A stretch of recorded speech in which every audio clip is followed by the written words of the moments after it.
Bonjour à tous. 1,5 milliard de barils, c'est la capacité du gisement de gaz et de pétrole découvert récemment au large des côtes ivoiriennes par la société italienne Eni. Le premier responsable de cette structure l'a annoncé hier au président de la République, Alassane Ouattara. Et selon Fraternité Matin, cette nouvelle découverte d'hydrocarbures est la deuxième du genre en Côte d'Ivoire après le gisement Baleine.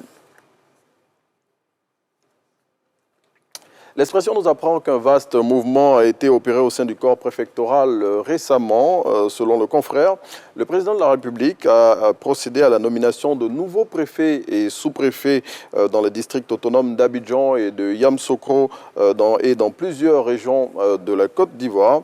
Retrouvez dans le numéro de ce jour de l'Expression la liste complète des nouveaux représentants du chef de l'État dans les circonscriptions concernées par ces mesures. Le président du PDCI peut-il créer l'exploit à la présidentielle de 2025 ou est-il surcoté? C'est la question que pose à sa une le quotidien Le Jour Plus. Selon le confrère, plusieurs facteurs, tant endogènes qu'exogènes au PDCI, permettront de prendre la pleine mesure du poids de Tidjane Thiam sur l'échiquier politique national. Et puis, c'est aujourd'hui qu'est commémorée la Journée internationale des droits des femmes. Selon le quotidien Le Sursaut, malgré les déclarations de bonnes intentions à l'égard des femmes et les célébrations à chaque 8 mars, la situation des droits des femmes reste précaire en Côte d'Ivoire. C'est ici qu'on s'arrête pour le dernier numéro de la revue des Unes de cette semaine.